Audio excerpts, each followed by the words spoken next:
Ladies and gentlemen, we are back. Cooperville Live on a Wednesday. Thank you for tuning in wherever you are watching.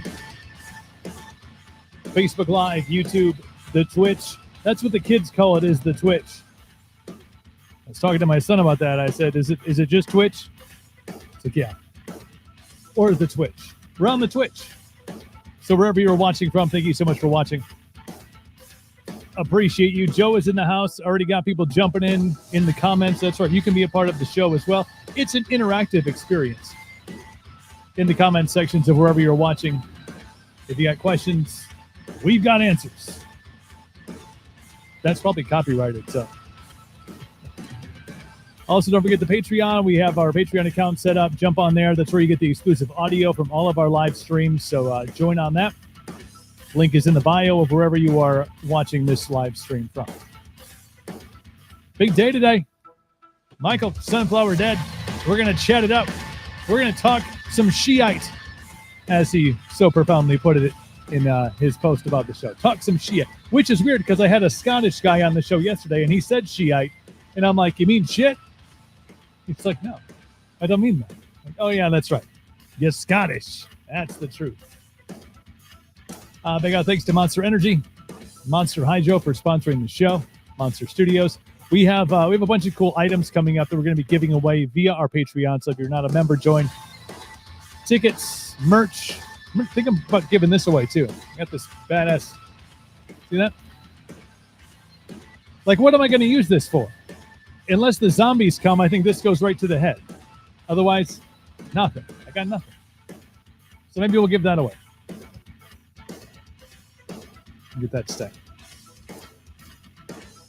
And again, props to Blake Allison and Joey Walzer for the intro. Ready Waves launches in a couple weeks, so we'll be talking about that. If you are a streamer and you need high-quality, license-free music, they have it all set up. So we're going to chat with those guys in a couple weeks as well about that. So streamers, beware. We got stuff going on. I see Michael in the green room. We're going to bring him in because why not? Let's let the show begin. Mr. Sunflower Dead, how you doing, my friend? What's up, dude? How you doing? Dude, it's another day in paradise here. Yeah, no shit. No shite. No shite, as they say. It was weird because I had Kevin McGuire on from Scotland. He's a singer-songwriter from Scotland on yesterday. Mm-hmm. And it's part of his normal dialect to say shite all the time. And I was like, huh, coincidentally, you put it in your in your post about the show. I'm like, we're starting trends, I think. There you go. Perfect timing. Shite. I love it. Well, I try not to curse when I write, even though I curse a lot when I talk. So be cordial on social media as much as I can. Is that a challenge for you if you are somebody who uses a colorful language during your normal everyday, but when you're writing, you're like, shite? Well, I think on social media it is, but like when it comes to lyrics, I rarely ever curse in lyrics. I don't know why it is. It's like I think some people talk without cursing, and then when they get to lyrics, they curse a lot. I never say like fuck or anything in lyrics. Rare. I mean, maybe twice in 3-4 records. So I don't know why. It's not exciting to me. Maybe I don't know. But when I talk, it's nonstop. Well, I think if you can get your message across and it doesn't just naturally come out, because when you say it during your normal day-to-day conversations, like usually there's a purpose behind it, right? Or when you're saying it on social media, you're trying to make an emphasis on something.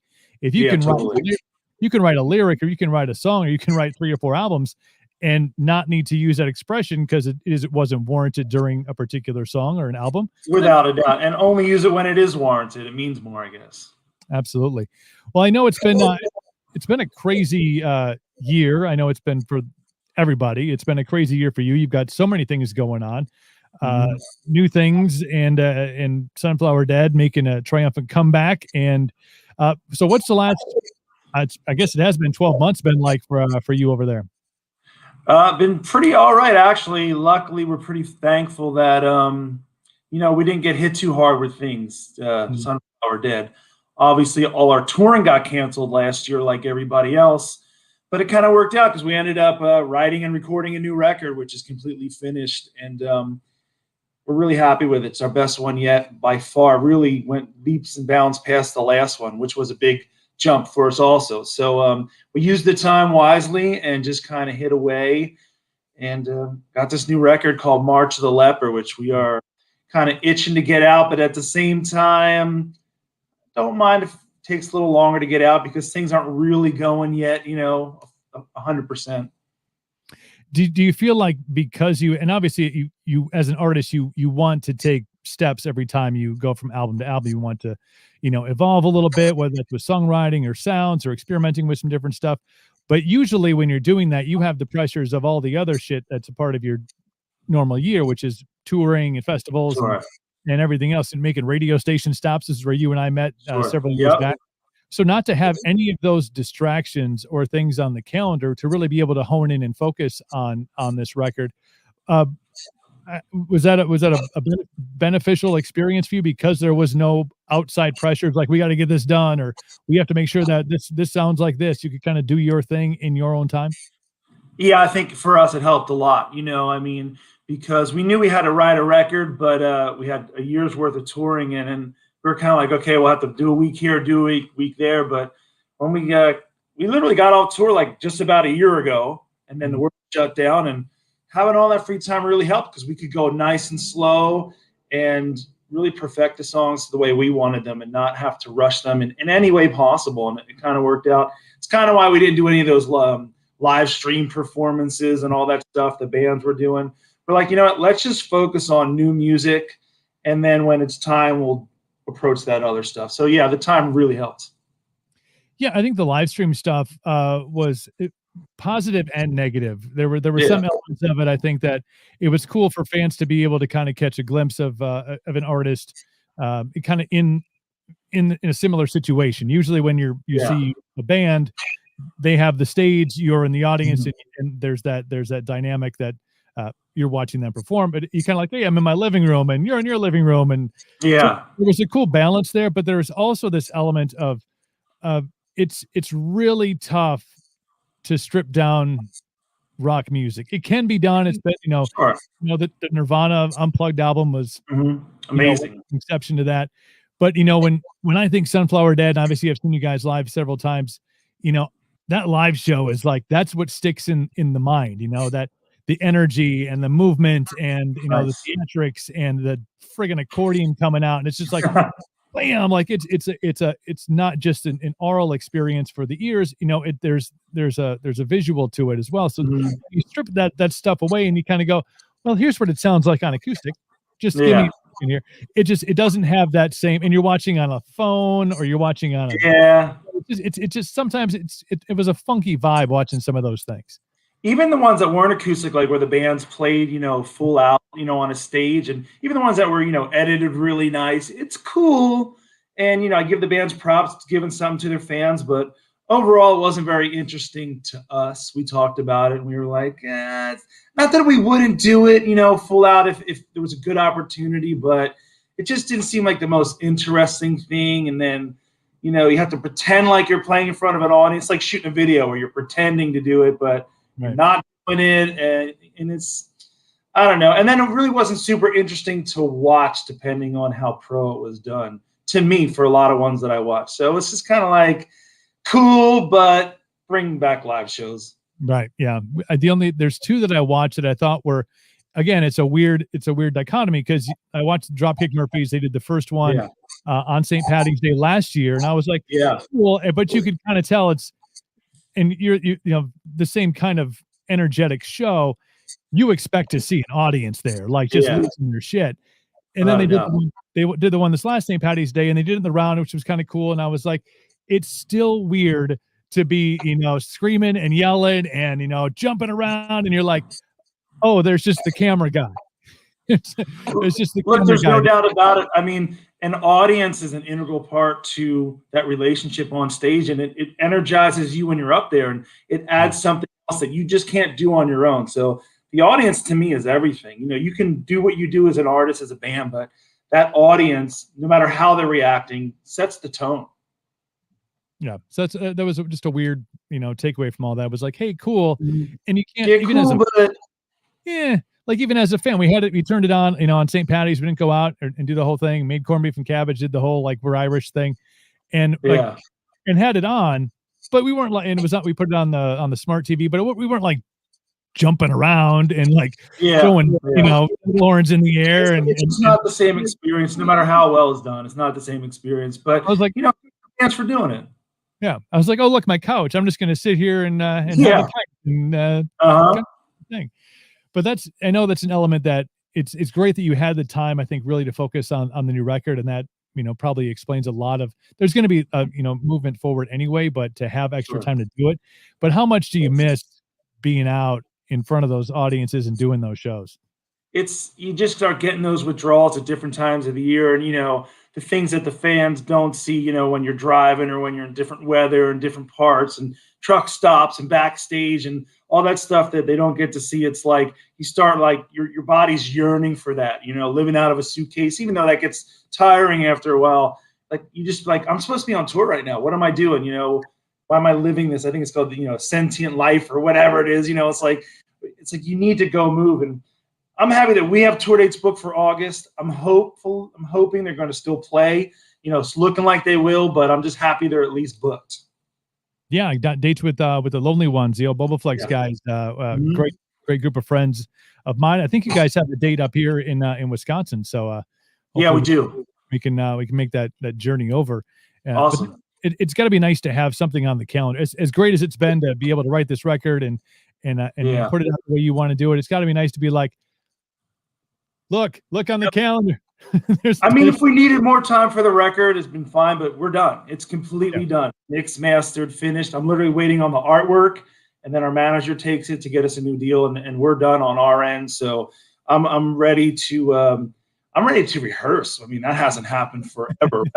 Just that will feel good just to hear the amps cranked up loud, because we still actually use amplifiers. One of those odd ones that does that, and I'm looking forward to that. And then, to hit the road and start touring, I can't wait. Just like every other musician. Everybody feels the same way. It's a weird kind of unity. Like all artists of all genres are just want to get back out there and do what they do. Yeah, and I've had a ton of different artists from a ton of different genres on this show, and they all kind of say the same thing. It's like a lot of them, and I think, and you're in that category too, really were constructive during the time that they had not touring. They were working on the music. They were, working on their social media game or learning how to edit videos, do their own stuff. So there was a lot of creativity that came out, because you're all creatives. That's part of that's in the genes of being an artist. But man, do they say when the house lights go down on the show, it's gonna feel like the first show ever. Like it might be like a little tear comes down from all our eyes. I can't believe we're doing this again. Like, is this for real? Like, look, I'm expecting a lot of really great music to come out from people, not just music, but art, because people haven't had a reset in a while to just sit back and go, let's not worry about everything else and let's just create. So hopefully there'll be a lot of stuff coming, but for us, it's now time for me to get out there and do it. You had a post recently and about, I won't name an artist because you didn't name the artist, but I'll say an artist was out saying, some negative things, or not really negative, but more like oblivious things about the rock genre, about rock music. And it's strange to me, because I read the same interview, and I'm sure we're on the same wavelength. I know who you're talking about. I'm talking about. And it's just a strange for a community, and there's genres that kind of just exist. I put the pop genre in kind of this. It exists. It's cool. There's a lot of 5-minute artists. This isn't like the 80s when you had like superstars that just were like Madonna, and Elton John and Billy, these huge artists that just, it's kind of like, flavor of the week. You got 13-year-olds writing about love and shit, and you're like, it kind of exists. There's not really a passion for the genre necessarily, but when you go to a rock show or when you go to a rock festival, when you're in the genre, it's like, it's a brotherhood, it's a sisterhood, it's a family thing. Like, hey, we are all in this together, because it's the opposite of pop music. It is. It's why it was created, to be like, no, we're over here just going to kick ass and take names. So it was very strange to me to have somebody who's prevalent in the industry have things to say about it. You're like, wait, I thought like bro, like we're on the same, like on the same team. We're fighting the same fight. It was strange. I know you had some you put your 2 cents out on social media about that. Yeah, I mean, I just feel that I think everybody knows that rock and metal gets slagged everywhere, right? From certain magazines to the Grammys, which is fine. I don't care. To the Rock and Roll Hall of Fame, to who plays the halftime show. Rock is always getting slagged, and that's fine for me. Whatever's cool and not cool, that changes. Like you said, that's all fat. But like when you're a rock artist or metal artist, and you are gonna say, well, I don't even listen to the stuff really myself. It's kind of like, well, then, I mean, I listen to all kinds of music myself, right? But I'm still a rock and metal guy, So it's like, why do I want to hear your rock record if you're not even listening to this type of music that everyone else, like, why should the Grammys take rock seriously if the artists aren't taking themselves seriously? That's kind of how I feel about it. And that's the frustrating thing to me, because the fans go, wait, we want this music to be taken seriously. And the artists go, because it's like a cool thing to say, well, I don't really listen to rock anymore. I listen to this, I listen to that. I'm too cool for that. It's like, well, no, fuck you too then. Because listen to whatever you want, be influenced by whatever you want, but don't dog what you do, because then hit the road. That's my opinion. I don't know. I'm nobody. So no, I think it's a valid point that you make, because you have, and we don't need to necessarily get into to what I feel is the La Mahina, the great machine that is the industry. But it's strange to me, because being in radio for 20 years and then getting out and then going, holy shit, there's so much music out there and so many great bands that are not discovered or not getting appropriate airplay, if you will. But you're supposed to be fighting the same cause. You're kind of you're anti-authority, but you're speaking to an audience who listens, who attentively understands the music, who uses this music as a tool to get through hard times, to get through good. It's a soundtrack for their life, and you're like, yeah, fuck it, whatever.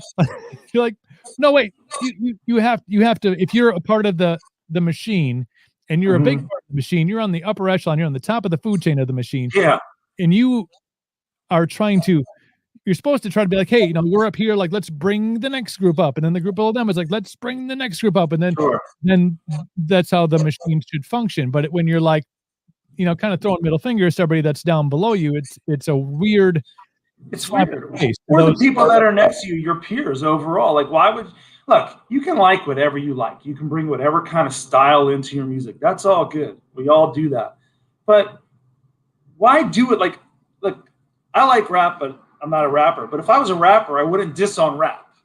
I would like, I don't listen to this crap. I just do it to make money or whatever the reason is. It's like, what's the purpose then? Like, what you're telling everyone that you don't even respect what you do. So again, there's bigger problems in the world than, rock, but being a part of it, I just thought about that. I've read enough interviews over the last probably 15 years, of people, oh no, rock, whatever. And I'm going, wait a minute, you're the guys that are supposed to be going, hey, we're this is what we do. You should appreciate us because we appreciate what we do. That's what I. And there's always a weird, like when somebody steps out of the genre, and Nickelback gets dogged a lot, but they obviously stepped out of the genre and did some pop stuff, and still to this day receive flack, yet they sell out 35,000 seat arenas. Nickelback's an incredible band, so and super talented. And when their shit comes out, people are like, damn, that sounds really good, but fuck them. Right. Yeah, but they're selling everything out, and their records go crazy. So and then you have artists like when Lizzie Hale steps out and does stuff, at the CMAs. Everybody's like, wait a minute. Like, she belongs to, like, okay, well, we got to pick a side here. We're either trying to. You got to pick a side. So I thought that's cool that she does that, because she's opening up people that wouldn't necessarily hear the rock stuff and go, look at this great artist with this killer voice and real guitar. Wow, she's in the rock world. Maybe we should go listen to some of that stuff, because country's cool. Like, they seem to always be helping each other. I mean, I know it's a game and it's an industry and there's a lot of, people trying to hurt each other, but it just seems like a different kind of like respect level. I think somebody like Lizzie Hale does that. That's great to me. That's awesome. And she's, all the interviews I read from her, she's diehard rock fan. About. Yeah, and she's got such respect for pioneers in the industry, pioneers for, female fronted pioneers. I mean, her and Joan Jett, her and Lita Ford going. I mean, how can you not? Those ladies, those musicians were amazing and are amazing still. Yeah, legend. So it's weird that if again, even from the radio side, I'm like, I feel we should be all on the same team here, but apparently we're just assholes sometimes. I don't know, maybe that's it. But it's, I don't know. I think it just was cool for a while to people to be. There was a moment like in the '90s, I think, when you know, a lot of the hip hop and stuff was meshing with rock, and it was cool for artists to say, "Hey, I don't just listen to this. I listen to all kinds of stuff," and it made sense because it was growing, it was exciting. But then it became just like, this is the thing you say in an interview. Well, I don't really listen to this because I'm too cool for it. Well, now it's like, no, I don't think so. You know, that's ridiculous. Yeah. Country has really embraced, you know, stepping out and obviously there's always been a blues influence there. Sure. Stepped out into rock riffs. They've stepped into hip hop. I mean, Nelly made a country album. I mean, like, that wasn't country grammar. It was just a country album. So it's weird that, you know, you think rock would be the most embracing, and they were. You talked about the '90s. You had Public Enemy or you know, Run DMC and Aerosmith, Public Enemy stuff. And then we kind of went, now we're just now we're gonna do our own thing. I don't know. Yeah, and doing your own thing is cool, but I think if there's what I see right now going on, I've seen it probably for the last 10 years, is a lot of fear to really do your own thing. You know, there's you know, I think everybody's trying to. I see a lot of interviews where people are trying to figure out what the next rock sound's going to be, and you know, they're taking it into the future and they're going to do this, and that's cool. It's always good to push. I mean, that's a great thing, but I think it's kind of a time where people got to kind of shut off the world, which is what we did over the last year, and just touch with themselves. Because the next thing is probably some kid in the room who's just going to write such an honest piece of music that people are going to go, holy shit. And they're going to go, that's how we have to do it. That's the new cool thing. And all he was doing was being honest and getting out his point, whether it was about partying or depression or whatever it was, you know. I think that's what we need. People to get in touch with who they are, not try and figure out what's going to be cool down the road. You can't manufacture it, I think. Yeah, and I 100% agree. I know when I got out of the rock radio world, the top 20, you could have interchanged a lot of those bands with one another and been like, so there apparently was a formula and everybody just followed that. and the top 20 bands all sounded the same. And that, you know, even the calls that I would get would be like, hey, who was that? And I was like, oh, it's XYZ band. They're like, that's weird because I thought it was XYZ band. I'm like, well, pretty much all XYZ band. That's all we play, and some Nirvana, which was, and that's fine because you're talking. I mean, that's the machine running that, and that's the way it is. It's the way it goes. You know, if you're in the game, you understand how it goes, and you know that's political. You know, in the industry, that's how it works. But you know, I think bands should stop working with the same damn songwriter. You know, there's like 2 or 3 songwriters in rock and metal that's writing a lot of songs for everyone, and they should stop. That's just, come on, let's get some heart going. Let's dig and have something to offer. I couldn't agree more. I think that was the foundation of rock is music that was inspiring and moving and talked about all the shit we wanted to talk about in the rest of other industries. So no, I agree. A renaissance of that would be great. I think for the genre. You know, when I had you on, and we talked on the radio several years ago, there was we talked about the fact that you play the accordion, and I think the conversation that came up, I'm like, again, Irish, like St. Paddy's Day, my family growing up was bigger than anything else, and there was one uncle of mine that played the accordion, and we're like, I hope he lives forever because nobody else was like, you know, taking nobody else wants to play it. Like they look at it like, you know, we had a guy playing the fiddle, we had a guy playing the banjo, we had the guitars, piano, all these other instruments, and everybody just, there's one accordionist. And I talked to you about that. I was like, that is such a unique instrument and challenging to play, challenging to learn, and you don't see it incorporated a lot. But tell me the story about you kind of getting into accordion and then going, you know where I think this would fit in a rock band. Right. Idea? When I was about 20, I played the piano. So when I was about 20, I was like, I think I'm going to go buy an accordion. I said it to Jabu, our guitar player. He wasn't even Jabu back then. He was just Jim. But I said, I'm going to buy an accordion. He goes, that would be pretty cool. You could probably do some like gnarly sound and shit with that, you know? I didn't know anything about the instrument. I knew it was odd, you know, and clunky and shit. So I went out and bought a used one for like $200. I didn't know anything about it. The guy that sold it to me knew nothing about it. And I just put it on, and I can just tell you that it just felt right. Now, equate that to like when a musician picks up a guitar after they've picked up 100 guitars, and that one guitar just feels great in their hands, and that's what it was like. It just felt right. I don't know why. And I thought, God, this is the lamest thing to be attached to, but it just seems cool to me. I don't know why. And I said, look, why can't we write a song with it or two? And I started doing it back then, and it worked. And in Sunflower Dead, we kind of brought it back because I went away from it for years. And I brought it in when we started Sunflower Dead, and it just seems to fit. I don't know why. It shouldn't fit. It's not a cool instrument. It's not something that works super well unless it's done right with rock, but it just seems to work with me, and people like it's very visual, so that works. Nobody else is doing it. I think in the 20 years that I've been playing accordion, I think I know one other rock artist besides, like, I think someone in Flogging Molly uses it. Some of the Irish bands use it, but like, no rock people. Oh, there's a couple bands from Europe though, but they do like the Viking metal or some shit like that, and they have accordions, and it's cool, but it's different. I don't use it that way. I don't really use it. I don't want to say correctly, but I don't use it traditionally. I'll say it that way. I attribute it, and I love it. I love the fact that it's implemented itself into Sunflower Dead, but I liken it to people not remembering that, like AC/DC and Korn bagpipes at one point. Mm-hmm. They're like, oh yeah, that's right. Like, yeah, right. Like you don't think, you don't think that you don't think about not obscure instruments, but you're like, oh yeah, I associate bagpipes obviously with with dropkick or with traditional Irish music. You're like, or Scottish music, and you're like, oh wait. It's been done before. So I think it's awesome that you continue to implement that into the sound of the music. We got a comment on here from Nancy Reed Smith saying you get cool sounds from it. She's a fan. Yeah, right on. That's cool. It does have cool sounds. I mean, that's just it sounds twisted to me. Accordions are a little detuned, some of the notes, so it gives that kind of eerie, awkward sound. That's why it fits perfect. What's funny is in a lot of rock records though, there's tons of stuff like accordions and stuff on tons of records. They're just not instruments in the band, so you don't equate it with the visual.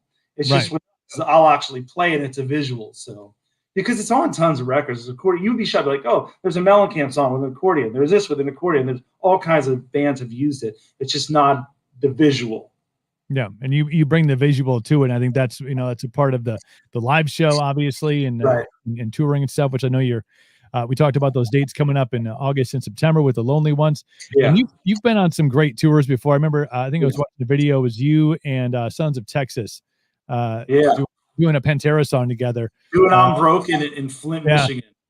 That was just, I think I've seen that 4 or 5 times. I just watch it over and over again. But those guys, Sons of Texas, there's a lot of other great, bands that are out there just pounding the pavement, getting ready to get back after. Like, who did you really enjoy up to this point being out on the road where they're doing shows with? I can't say I didn't. I loved every tour we've done, but who did I enjoy the most? Probably when we got to open for Korn in London and in the UK for their 20th anniversary tours in 2015. Yeah. Because number one, the shows were sold out.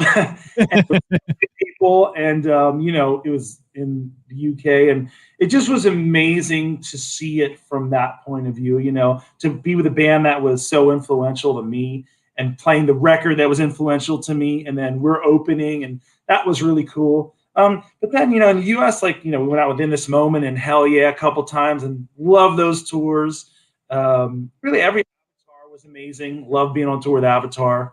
So it just, I can't really say there's a bad touring experience. Like the Sons of Texas tour was the last one we all got to do before the world shut down. Right. And that was great because that's a band that plays their instruments. No backing tracks, no bullshit. Not that there's anything wrong with that, but they're the real deal. We're the same way. There's no backing tracks. There's no bullshit. We're 2 bands that just play our stuff. And it was a really good pairing. And do you find that there's that camaraderie? It seemed like when you guys, at least on the stage together, it seemed like off stage there must have been great chemistry as touring partners with you and those guys. It seemed that way to us. I mean, we got along with them really well. Like right from the get-go, I was like, hey, what do you guys need? We're sharing gear and doing this stuff. And then even the night when I did Unbroken with them, we played the Machine Shop in Flint, and their singer's like, hey, like right as I walked off stage, as they were gone, and he goes, "Do you know I'm broken?" And I'm like, "Yeah, like who doesn't, right?" He's like, "Jump up on stage and do it with me tonight." So I was like, "All right, cool." It's like right. So I actually did have to look at the lyrics real quick on my phone, but I knew the song, and boom, we did it. It was a great time. That's got to be, I want to say nerve-wracking, because it's got to be super cool in the moment. You're like, yeah, I'll do that. And you're like, oh shit. Like, I know it. Yeah. I know it. And then he's like, "You'll do this, I'll do that, you'll do this." And I was like, "All right, cool." So when I was up there, I was literally just feeding off of him, and we just killer. I think I did it one more time with them in Texas somewhere, and it was great. I mean, anytime you get up to do some Pantera is awesome. Right. And I know that Korn tour and being with those guys, you had a song with Jonathan Davis, that you guys wrote Jonathan Davis. That was several years ago. I think that's when you guys had come up to the studio around that tour. So very cool relation there. I know they're getting back after it this summer. They got some dates, so that'll be good to see those boys back out again. And I think just start to seeing tour pictures and seeing festivals that are opening up. It's a weird thing, because it would, especially early on in the year, those would just come at you. The spring and summer tours were coming at you hard and heavy, and you're kind of flooded with it. You're like, "Oh, what do I want to go see?" There's so many different things. Sure. And then it was gone for a year, and now you see them, and it's like tour posters. These are my favorite things. I know it. I'm a little shell shocked still, because I'm like, all right, because we've literally had this touring pushed back 4 times already, right? So all right, it looks like it's going to happen by August. So I'm like excited, but cautiously excited, because I'm like, I just want to do it. If it doesn't make sense to do it for health reasons, it is what it is. But like everybody else, we want to do it. People want to go to shows. I'm hoping everything comes back, because from the smallest bands to the biggest bands, everybody's feeling it. They want to get out there and do their thing. Yeah, and when you look at the music industry as a whole, and a lot of other stuff, as industries have started to open. If they haven't opened up already, they're starting to open up. But that industry as a whole, and it took me like a little while to put it all into perspective, because you think about, obviously I think about the artist first, because I have such great relationships that I built over 2 decades, conversations, relationships, and playing music, and then you start to peel back everything from you guys, band members, tour mates, the guys at the venue, the guys that are running sound, the security guys, and as you get into the bigger bands, you have their crew and their the sound guys, and the drivers. And you go, and then when you break it down even smaller, you go, oh, that town. That town usually has 2 or 3 big shows a weekend, or a couple of big shows a month, and the bartenders and the people that wow, this really just is so impactful, that when you shut that whole industry down, how many layers of that onion get affected by it, and you just go, wow, it's so strange. You have some states that are open, and you have some states like, what a pain in the ass to try to put anything together at this point. I know our agent did such a good job of putting this tour together in August and September, because he has both us and the Lonely Ones, and he was like literally working with states that were open when he was booking them. Now, hopefully by the time the tour happens, more states will be open. That's obviously the goal with the vaccine and stuff. But yeah, it's literally like finding shows in places that are open, and then you have those. When you book shows, there's those non-competing clause and distance clauses. So you have to make sure you're certain, space away, and you can't go back for a certain amount of time. And it's a lot of work when only certain states are open. But it seems like we're on a better path now. I hope. I hope at least for 2021 that venues start to get rid of that radius clause bullshit. You're like, come on, man. Come on. Like everybody wants to go and see a damn show. The fans are scratching at the wall, right? Or two, like just 90 miles. Come on, let's make it 25. Let's not. Exactly. Yeah, whatever. Yeah, like when there's a million bands on the road, I get it. It makes sense. But I'm just happy to see the posters like you popping up. That's exciting to me. Yeah, man. I know we talked early on in the interview about the new record and March of the Leper. Do you? I know you're holding it. You're holding it like a baby right now. Do you have like a time frame in mind of when you're gonna drop some stuff on people, or you're just kind of like not really? The time is right.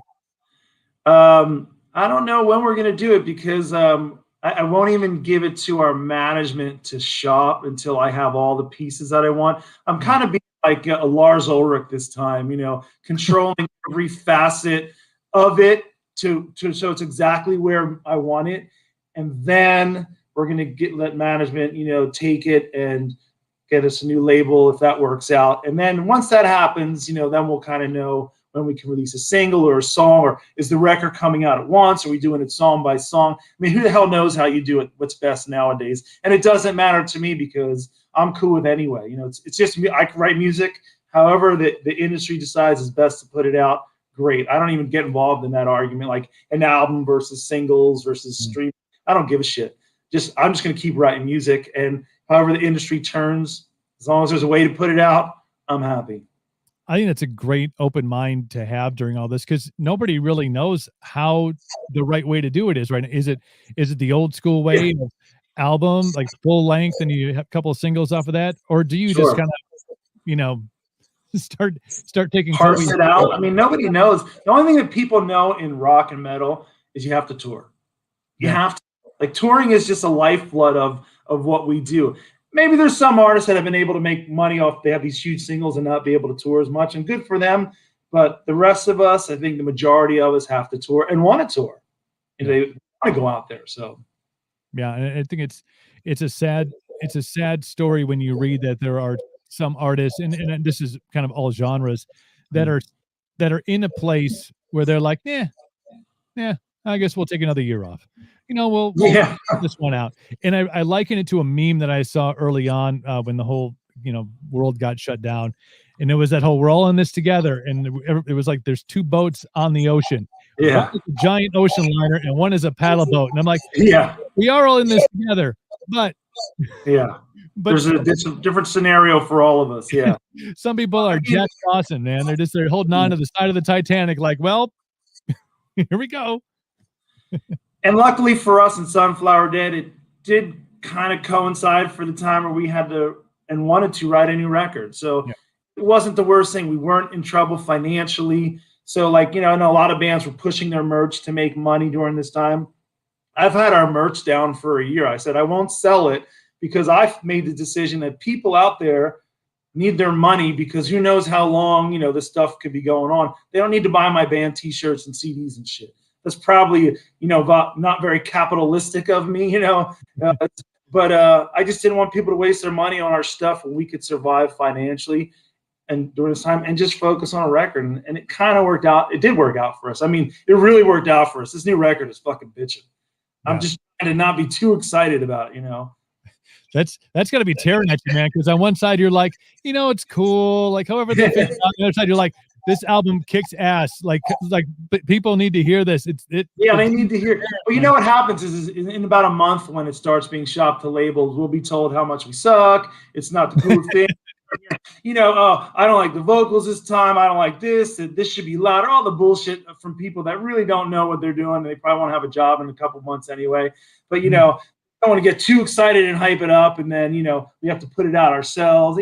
But the record is really strong, and I'm excited. I mean, it's good. Well, I'm excited too. I can't wait to hear it. I can't wait till whenever that magical day happens and some music gets out. I'm super stoked, and I can't wait for those tour dates. I know Wisconsin, man. Just get up here, man. Like we're open. Yeah. We survive winters. Like right. I don't know how you guys do, but I can't do those tough winters. You guys are crazy.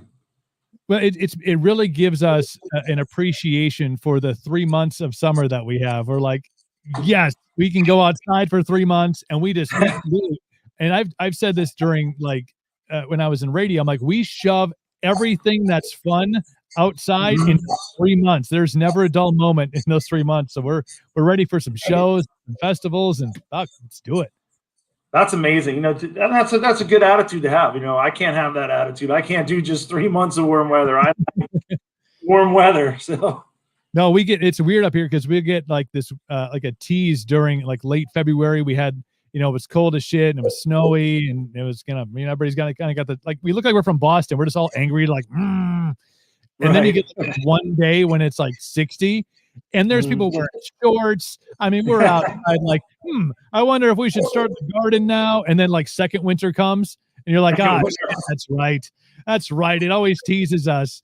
And then we get ready for spring and summer. But shows are going to be a big part of that. And I've said before many times to many artists, from a fan perspective, all the excuses that people used to give for missing a show are now null and void, man. They're like, no, this shit, they took this away from us. Don't miss a show. Don't miss a show. And it matters, you know, you go to the shows, you buy the stuff, and the bands get to do what they do, and then the shows keep coming. You know, everyone's been pretty unhappy, you know, in the rock world without shows. And I think this last year has really been a reset.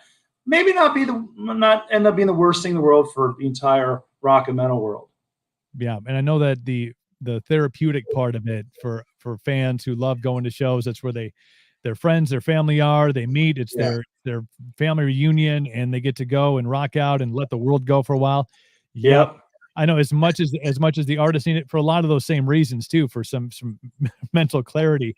The fans are there too, so I think this will all come together, and it's going to be when things open up, man. It's going to be an epic year, and then I think it will continue on into 2022. But I hope so. I know everyone's ready for it. All right, Michael. Hey, brother. Thank you for the time and for the chat and the insight. And man, I'm looking forward to the new music. I'm looking forward to the show and seeing you in person once again and throwing down a rock show, man. Cool, brother. Thanks for having me, and great catching up. Awesome. Michael from Sunflower Dead. Follow them on all these social medias, because there you will know when they finally release the new album, March of the Leper. Awesome, brother. Take care of yourself, my best, and we'll see you soon. You too, brother. See you. Awesome. There we go. Michael from Sunflower Dead on the program today. March of the Leper is the new album. It comes out soon, sooner rather than later. That's what we're hoping for. Get to some of your comments over here in the comment section. Bring on the bands, Joe. I'm with you, man. 100% with you. And the Devil Horns, gotta have them. I love those guys. I've seen them live a couple times. I've interviewed Michael before, and it's cool when they were doing that tour. They came to the radio station and they had in full makeup. I mean, he's usually like full white face makeup, and they did an acoustic set, which was super dope. And went and saw the live show, and it was just killer. It was just fantastic. And I hope to see them again. Again, they're on tour with the Lonely Ones. So another group of friends of mine. We had Jimmy Tollard on the first episode when we did 3 hours. We had 10 guests. It was wild. You can still go and check that video out on YouTube. It's almost from 8 weeks ago when we launched this thing. With Jimmy on talking about they had a new Lonely Ones single that came out, and they were talking about touring, and it was super dope because I saw on Facebook that's what the tour was. It was them and Sunflower Dead, and then I was obviously talking to Michael about being on the show, and I was like, super cool. You're going on tour with the Lonely Ones. So yeah, I know I don't do it anymore, but that was 4 or 5 years ago, I think, when we had the guys in. Yeah, I noticed that a couple of years, I think a year or so after that, they stopped with the makeup. But that was my first encounter with Sunflower Dead was the makeup and the accordion. Still got the accordion, less makeup, which is cool. Killer stuff. We'll take a short break. We'll run through headlines. We'll talk about tomorrow's big show. If you are a rock fan, tomorrow's gonna be big show coming up on Thursday. So we'll let you in on those secrets in just a few minutes. We'll take a break, and we'll be back in 5.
And we're back on Cooperville Live. Thank you so much for hanging out, tuning in wherever you are.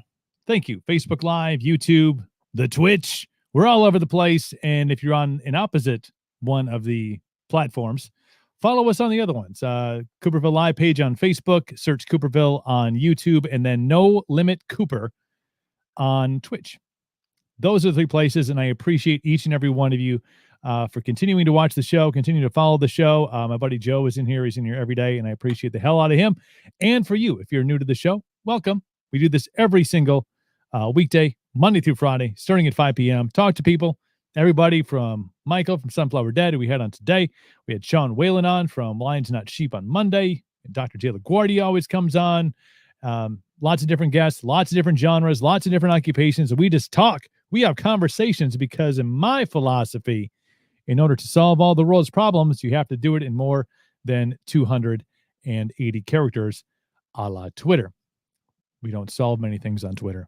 We solve things here on Cooperville Live. Namaste.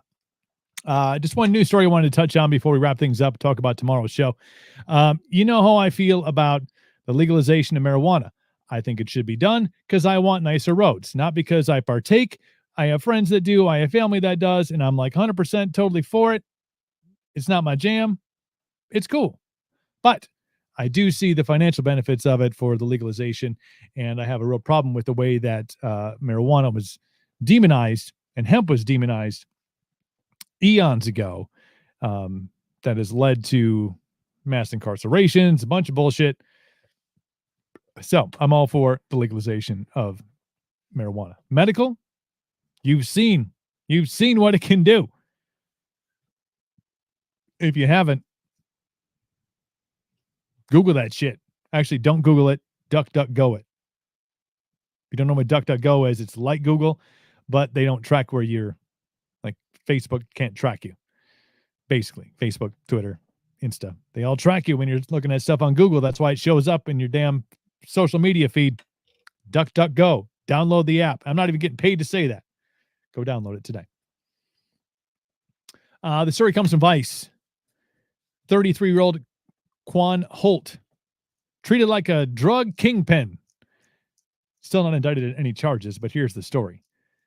For 2 juvenile cannabis plants and less than $400 worth of weed, Quan Holt has been treated like a drug kingpin. The weed was medicinal. The 23-year-old father of 2 brought it from a website called Be Pain Free Global after being hit by an 18-wheeler truck more than 2 years ago. But in Phoenix City, Alabama, where he lives, weed for any purpose is still illegal. The cops arrested him on serious drug charges last year. They also took his Dodge Challenger, nearly $6,000 in cash, and his license for guns for good measure. It was almost the perfect storm. If you look at stereotyping, he's a young black kid that had a flashy car. He's got guns. He's got money. He's got some drugs on him. There's an automatic assumption. Hey, he must be dealing. Mike Segrest, Holt's attorney, told Vice News, and that's just not the case here. Again, the dude's an amputee. Just follow along so you know that during the latter portion of this story. 8 months later, he still can't get his stuff back, which is worth about $60,000 in total. The Lee County District Attorney's Office alleges that the car and weapons were used or at least intended for manufacturing, transporting, selling, buying, possessing, or concealing a drug. And while Holt is a presumed innocent until proven otherwise, his property, which is also accused of breaking the law, is not. It's a process known as civil forfeiture, allows law enforcement agencies nationwide to seize and then keep items they believe are somehow involved in a crime. In 2018 alone, 42 states, the District of Columbia, and the federal government raked in more than $3 billion, the Institute for Justice found. $3 billion in assets. And Alabama has some of the worst civil asset forfeiture laws in the nation. Law enforcement agencies there get to keep 100% of the proceeds from the property they take. So here's basically what happened. Pulled dude over, found some weed on him. They also took his amputated leg because it had weed in it. Wait, what? Holt has never been in trouble with the law before. Started smoking weed after his horrific accident in 2018. The former college football player had gotten out of his car on a Georgia road and was pushing a stranded motorist vehicle from behind when he was hit by a large truck, left his leg to be amputated above the knee. Medical marijuana helped this man who was helping somebody else, and then he was hit by a truck. You take some prescription pills and suck it up. Alabama, you have an Oxycontin problem. Just saying. Oh, and THC oil. Oh, no. He is accused of unlawfully manufacturing a controlled substance, possessing cannabis for something other than personal use, and possession and receipt of a controlled substance. He hasn't been indicted. The trial in the civil forfeiture case is scheduled for December. That is, Joe is right. I was just going to say that, Joe. That is stealing. That is theft. That is legal theft. Even though it's illegal, it's legal theft. Innocent until proven guilty. But we're going to keep your stuff, your car, your money. We're just going to keep it all. By the way, if they had at least minimally sane laws, Dirtberg in Alabama, this is a non-issue. This is where the problem lies. Do you not see where the problem lies? Problem lies in the laws. Criminal by the state. Absolutely. Happens all the time, Joe. Happened in the great state of Wisconsin, too. And that's just with masks, man. Can't make you wear one. It's against state statute. Do the research. And you will know. Well, I'm just doing it to help my fellow Americans. You're doing it because you're a sheep. That's why you're doing it. I digress. Anyway, I hope I'm going to follow along with this case because I hope this dude like seriously gets some freaking justice. That's the state and law enforcement just stealing from you, taking your shit. Yeah, no charges, but hold on to your car. And, is bullshit is what it is. Want to say thank you all for tuning in to the show today. Appreciate you all for being a part of Cooperville Live each and every single day. If you missed any of our interview with Michael from Sunflower Dead, you can always catch it, of course, on YouTube and on Twitch. And the video always lives on our Facebook page. That is at Cooperville Live. Make sure you follow along there. Tomorrow on the show, it's going to be a big one. I think they're, last I checked, they were closing in on the top 10 on the big uns on Sirius XM Satellites Octane. The band is Plush, and we are excited to have Mariah Formica on. She's the lead vocalist for the band Plush. They will be on tomorrow starting at 5 p.m. We'll talk to them about the new song Hate. We will talk to them about so many different things, but definitely check them out. Plushrocks.net is that website. That is right there. As you can see, Plush is an all-female rock group with a mission to bring rock back to the forefront of the music industry for talented women under the age of 21. How badass is that? They're coming up tomorrow on the show. Mariah will be on tomorrow. So join us for that. Go check out the song Hate, by the way. It's a banger, dude. It's just, I love it. Hate by Plush. Go and listen to it. I know Joe will, but if you haven't heard it yet, go and listen to it. It's a huge hit. These girls are going to be huge. So we're blessed to be able to have them on the show coming up tomorrow at 5 p.m. Central Time. Until then, I bid you adieu. Take care of yourselves. Take care of one another. We will see you tomorrow. I say